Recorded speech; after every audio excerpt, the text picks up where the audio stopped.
राधे राधे, जय श्री राम दोस्तों। तो स्वागत है हमारे YouTube चैनल काजल के बोल। तो आज हम आपके लिए लेकर आए हैं माघ महक सोमवार व्रत कथा।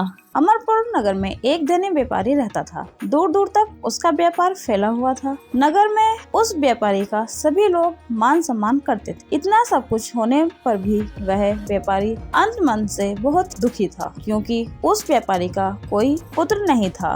दिन रात उसे एक ही चिंता सताती रहती थी, उसकी मृत्यु के बाद उसके इतने बड़े व्यापार और धन संपत्ति को कौन संभालेगा। पुत्र पाने की इच्छा से वह व्यापारी प्रतिदिन प्रति सोमवार भगवान शिव की व्रत पूजा किया करता था। सायकाल को व्यापारी शिव मंदिर जाकर भगवान शिव के सामने घी का दीपक जलाया करता था। उस व्यापारी की भक्ति देखकर एक दिन माता पार्वती ने भगवान शिव से कहा, हे प्राणनाथ, यह व्यापारी आपका सच्चा भक्त है। कितने दिनों से यह सोमवार का व्रत और पूजा नियमित कर रहा है। भगवान आप इस व्यापारी की मनोकामनाएं अवश्य पूर्ण करें। भगवान शिव ने मुस्कुराते हुए कहा, हे पार्वती, इस संसार में सबको उसके कर्मों के अनुसार फल की प्राप्ति होती है। प्राणी जैसा कर्म करते हैं उन्हें वैसा ही फल प्राप्त होता है। उसके बावजूद पार्वती जी नहीं मानी। उन्होंने आग्रह करते हुए कहा, नहीं प्राणनाथ, आपको इस व्यापारी की इच्छा पूरी करनी ही पड़ेगी। यह आपका अनन्य भक्त है। प्रति सोमवार आपका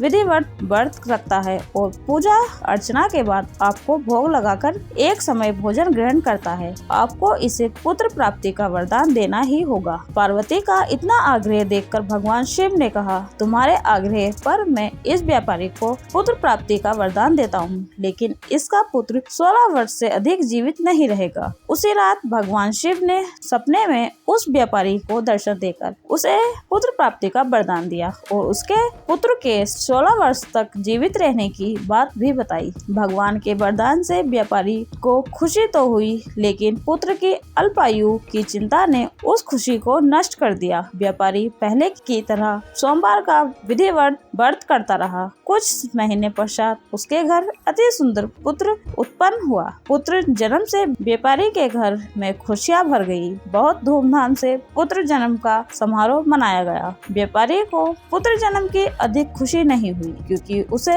पुत्र की अल्प आयु के रहस्य का पता था। यह रहस्य घर में किसी को नहीं मालूम था। वरदान ब्राह्मणों ने उस पुत्र का नाम अमर रखा। जब अमर 12 वर्ष का हुआ तो शिक्षा के लिए उसे बनारसी भेजने का निश्चय हुआ। व्यापारी ने अमर के मामा दीपचंद को बुलाया और कहा कि अमर को शिक्षा प्राप्त करने के लिए बनारसी छोड़ाओ। अमर अपने मामा के साथ शिक्षा प्राप्त करने के लिए चल दिया। रास्ते में जहाँ भी अमर और दीपचंद रात्रि विश्राम के लिए ठहरते, वहीं यज्ञ करते और ब्राह्मणों को भोजन कराते थे। लंबी यात्रा के बाद अमर और दीपचंद एक नगर में पहुँचे थे। उस नगर के राजा की कन्या के विवाह की खुशी में पूरे नगर को सजाया गया था। निश्चित समय पर बारात आ गई, लेकिन वर का पिता अपने बेटे के एक आंख से काना होने के कारण बहुत चिंतित था। उसे इस बात का भय सता रहा था कि राजा को इस बात का पता चलने पर कहीं वह विवाह से इनकार ना कर दे, इससे उसकी बदनामी होगी। वर के पिता ने अमर को देखा तो उसके मस्तक में एक विचार आया।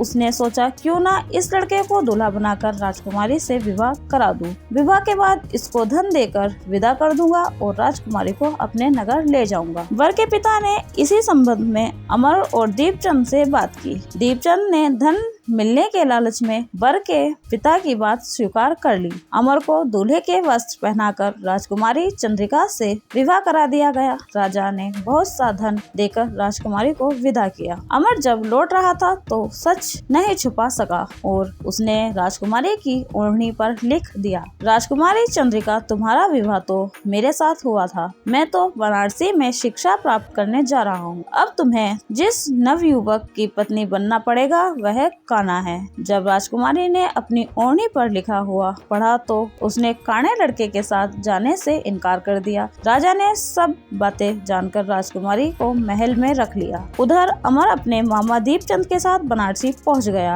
अमर ने गुरुकुल में पढ़ना शुरू कर दिया। जब अमर की आयु 16 वर्ष पूरी हुई तो उसने एक यज्ञ किया। यज्ञ की समाप्ति पर ब्राह्मणों को भोजन कराया और खूब अन्न वस्त्र दान किए। रात को अमर अपने शयन कक्ष में में सो गया। शिव के वरदान के अनुसार शयन व्यवस्था में ही अमर के प्राण निकल पड़े। सूर्योदय पर मामा अमर को मृत्यु देखकर रोने पीटने लगा। आसपास के लोग भी एकमात्र होकर दुख प्रकट करने लगे। मामा के रोने विलाप करने से स्वर समीप से गुजरते हुए भगवान शिव और माता पार्वती ने भी सुने। पार्वती जी ने भगवान से कहा, प्राणनाथ, मुझसे इसके रोने के स्वर सहन नहीं हो रहे हैं। आप इस व्यक्ति के कष्ट अवश्य दूर करें। भगवान शिव ने पार्वती जी के साथ अदृश्य रूप में समीप जाकर अमर को देखा तो पार्वती जी से बोले, पार्वती, ये तो उसी व्यापारी का पुत्र है। मैंने इसे 16 वर्ष की आयु का वरदान दिया था। इसकी आयु तो पूरी हो गई है। पार्वती जी ने फिर भगवान शिव से निवेदन किया, हे प्राणनाथ, आप इस लड़के को जीवित करें, नहीं तो इसके माता पिता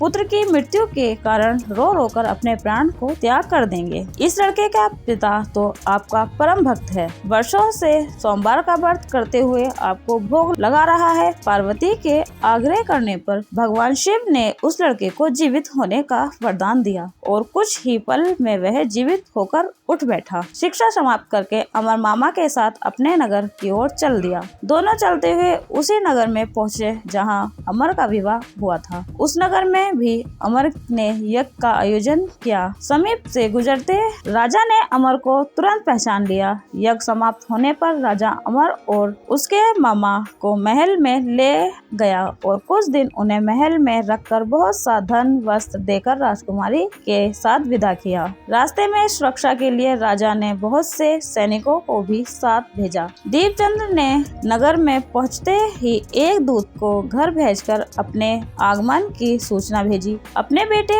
अमर की जीवित वापस लौटने की सूचना से व्यापारी बहुत प्रसन्न हुआ। व्यापारी ने अपनी पत्नी के साथ सुरग को एक कमरे में बंद कर रखा था। भूखे प्यासे रहकर व्यापारी और उसके पत्नी बेटे की प्रतीक्षा कर रहे थे। उन्होंने प्रतिज्ञा कर रखी थी कि यदि उन्हें अपने बेटे की मृत्यु का समाचार मिला तो दोनों अपने प्राण त्याग देंगे। व्यापारी अपनी पत्नी और मित्रों के साथ नगर के द्वार पर पहुंचा। अपने बेटे के विवाह का समाचार सुनकर पुत्रवधू राजकुमारी चंद्रिका को देखकर उसकी खुशी का ठिकाना न रहा। उसी रात भगवान शिव ने व्यापारी के सपने में आकर कहा, हे श्रेष्ठी, मैंने तेरे सोमवार के व्रत करने और व्रत कथा सुनने से प्रसन्न होकर तेरे पुत्र को लंबी आयु प्रदान की है। व्यापारी बहुत प्रसन्न हुआ। सोमवार का व्रत करने से व्यापारी के घर में खुशियाँ लौट आई। शास्त्रों में लिखा है कि जो स्त्री पुरुष सोमवार का विधिवत व्रत करते हैं